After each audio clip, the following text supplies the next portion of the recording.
Hit TV ప్రేక్షకులందరికీ ఆత్మపూర్వక ధన్యవాదములు. మనము ఈరోజు అత్యద్భుతమైన సనాతన ధర్మానికి సంబంధించిన ధ్యానం గురించి తెలుసుకుందాం. మన పూర్వీకులు ఋషులు, మహర్షులు, రాజర్షులు, బ్రహ్మర్షులు, దేవర్షులు, జగద్గురువులు మరియు దేవతలందరూ కూడా వారు సాధించిన ఎన్నో శాస్త్రాలను కానివ్వండి, అంతర్గత భావనని గురించి కూడా అందరూ కూడా తెలుసుకోవడానికి ధ్యానం ఒకటే శరణాగతిని ధ్యానం మొదలుపెట్టారు. ధ్యానం చేసుకుంటూ అంతర్గతంలోకి లీనమవుతూ తపస్సులోకి వెళ్ళడం జరిగింది. మనము ఇప్పటి నుంచి వచ్చిన వాళ్ళం కాదు.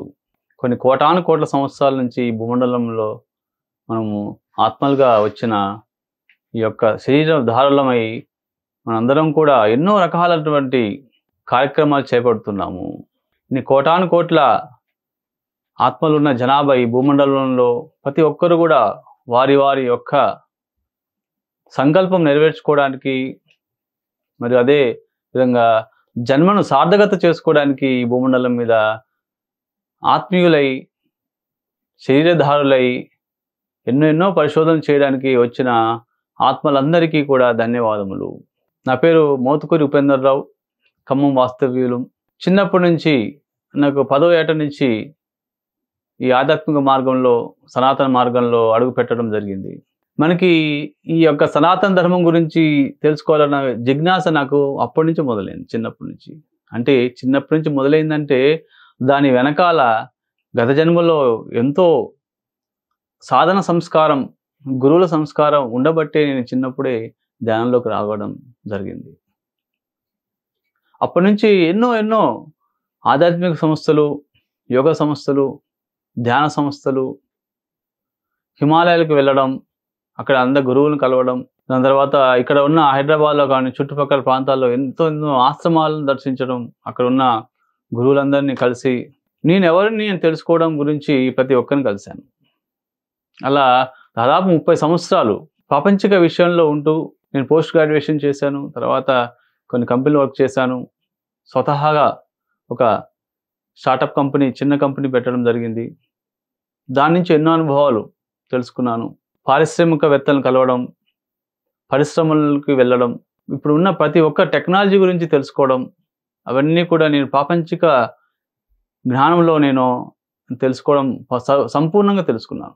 అదేవిధంగా చిన్నప్పటి నుంచి నేను 8వ స్టాండర్డ్ నుంచి 8వ తరగతి నుంచి ఈ ధ్యానము, యోగా, దాని తర్వాత ఆధ్యాత్మిక విజ్ఞానము, ఆత్మ జ్ఞానము గురించి పరిశోధన చేసుకుంటూ వస్తూనే ఉన్నాను. ఈ మధ్యలో ఎంతోమంది గురువులు కలవడం జరిగింది. అంటే నేనే మాధవుడిని తెలుసుకున్నాను.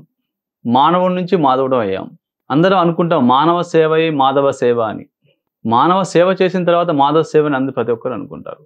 కానీ అసలైన మాధవ సేవ అంటే ఆత్మ గురించి తెలుసుకోవడమే. అదే వారికి సేవ చేయాలి. నువ్వు ఆత్మను చెప్పడమే అది సేవ.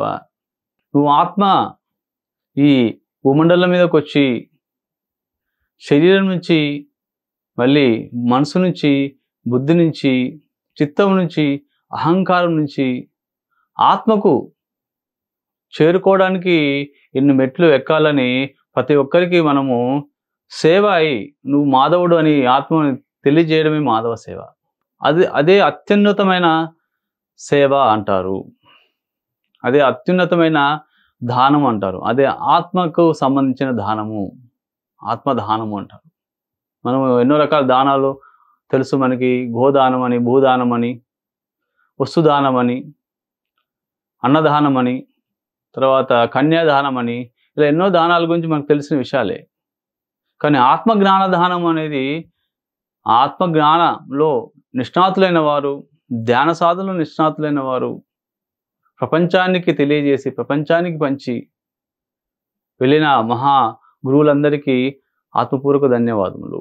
ఖగోళ శాస్త్రం నుంచి ఖనిజ శాస్త్రం వరకు మనం ఇప్పుడు అనుభవిస్తున్న ప్రతి ఒక్క టెక్నాలజీ కానివ్వండి, గిగాబైట్స్ కానివ్వండి, బిట్స్ కానివ్వండి, బైట్స్ కానివ్వండి, ఆ 0, 1 మళ్ళీ 0, 1 ఆ యొక్క పరిణామ క్రమం ద్వారానే ఇప్పుడున్న కంప్యూటర్స్ కానివ్వండి, సాఫ్ట్వేర్లుగా నడుస్తున్నాయి. ఆ సున్నాని మనకి ఆర్యభట్టులు మనకి పరిశోధన చేసి ఈ విశ్వమంతా ఒక గోళ ఆకారంలో ఉంది, అది హిరణ్య గర్భము అంటారు. హిరణ్య గర్భం నుంచి వచ్చిన ఈ యొక్క ఖగోళాలు అని తెలుసుకున్నారు. ఎలా తెలుసుకున్నారు వాళ్ళందరూ? బ్రహ్మముహూర్తంలో ప్రాతకాలంలో 2:40 నిమిషాలకి వాళ్ళు ధ్యానంలో కూర్చునేవాళ్ళు. అంటే ఆ కాలంలో వారు 6 గంటలు 7 గంటల్లోనే నిద్రపోయేవాళ్ళు. తర్వాత వాళ్ళు 1 గంట 1:30కి లేచి నది స్నానాలకు వెళ్ళి వాళ్ళు మళ్ళీ ఆ దర్భచాప మీద కూర్చొని హాయిగా దండం పెట్టుకొని 2:40 నుంచి 6 గంటల వరకు సూర్యోదయం లోపలనే వాళ్ళు వారి యొక్క ధ్యానం ముగించుకునేవారు. ఏదైతే యొక్క 3 గంటల 20 నిమిషాలు బ్రాహ్మీ ముహూర్తంలో ఎవరైతే తపస్సు చేశారో వారందరికీ కూడా విశ్వం నుంచి వచ్చే యొక్క అపారమైనటువంటి విజ్ఞానము మనకి ఈ యొక్క తాళపత్ర గ్రంథాల మీద రాసి తెలియజేసి ప్రపంచానికి వారు వేరే లోకాలకి వెళ్ళారు. భూమండలం అనేది ఒక పాఠశాల, గుర్తుపెట్టుకోండి. భూమండలం అనేది ఒక పాఠశాల. ఈ పాఠశాలలో అన్ని శాస్త్రాల గురించి అధ్యయనం పరిశోధన చేసుకోవాలి. మహర్షులు ఏం తెలియజేశారు, వాళ్ళు ఏం చేశారు అనేది మనం తెలుసుకుందాము. ధ్యానము అంటే దాన్ని విడతీస్తే ధి ప్లస్ యానం అవుతుంది. ధి అంటే అంతర్గతము అంటారు. ధి అంటే సూక్ష్మ శరీర సముదాయం అంటారు. అంటే అంతర్గతంలో ఉన్న శరీర సముదాయమే ధి అంటారు. యానం అంటే ప్రయాణము. ఆత్మాయానం అంటారు, అంటే ఆత్మ యొక్క ప్రయాణము. రామాయణం అంటారు, రాముని యొక్క ప్రయాణము. సీతాయానం అంటారు, సీత యొక్క ప్రయాణము. ధి ప్లస్ యానము ధ్యానము అంటారు. ఈ యొక్క ధ్యానము అంతర్గత ప్రయాణమే. ధ్యానం గురించి మనం విశేషంగా తెలుసుకుందాం ఈరోజు. మనందరం కూడా ఏదో ఒకటి సాధించడానికి వచ్చాం. ఏం సాధించాలి అంటే మన ఆత్మని తెలుసుకోవడమే, అదే సాధించడం. ఏ గీత చెప్పండి, ఏ భగవద్గీత చెప్పండి, ఏ ఖురాన్ చెప్పండి, ఏ బైబిల్ చెప్పండి, ఏ మతానికి సంబంధించిన పవిత్ర గ్రంథంలో చెప్పిందంతా కూడా ఒకటే. మనందరం ఆత్మలను తెలియజేశారు. మనస్సుని శూన్యం చేసుకోమని చెప్పారు. ఈ ప్రపంచంలో జరుగుతున్న గందరగోళాల నుంచి ప్రశాంతత తెలియజేసుకోవడానికి ధ్యానాన్ని మనము ఆ శాస్త్రజ్ఞులు అంటే శాస్త్రవేత్తలు అంటే మన యొక్క పూర్వీకులు, వాళ్ళ మహర్షులు, ఋషులు, బ్రహ్మర్షులు, రాజర్షులు వీళ్ళందరూ కూడా మనకి తెలియజేసిన ఆ తపశ్శక్తి మనం తెలుసుకుందాం ఈరోజు. ఎవరైతే కళ్ళు మూసుకొని అంతర్గతంగా ప్రయాణం చేస్తారో వారు ధ్యానంలో నిమగ్నం అవుతున్నట్టు. కళ్ళు తెరిచి ప్రపంచానికి అంటే నిద్ర లేచినప్పుడు కళ్ళు తెరిచి మనం ప్రపంచాన్ని చూస్తుంటాం. మనం చూసే 2 కళ్ళతో చూసేదంతా కూడా 2 డైమెన్షన్ అంటారు. 2వ తలం వాళ్ళకి, 3వ తలము, 4వ తలము, 5వ తలము, ఎన్నో డైమెన్షన్స్ ఉన్నాయి ప్రపంచంలో, విశ్వంలో. మనము వీటన్ని గురించి నెక్స్ట్ తప్పకుండా తెలుసుకుందాము. అద్భుతమైన ధ్యానము తెలుసుకుందాము. అందరికీ కృతజ్ఞతలు.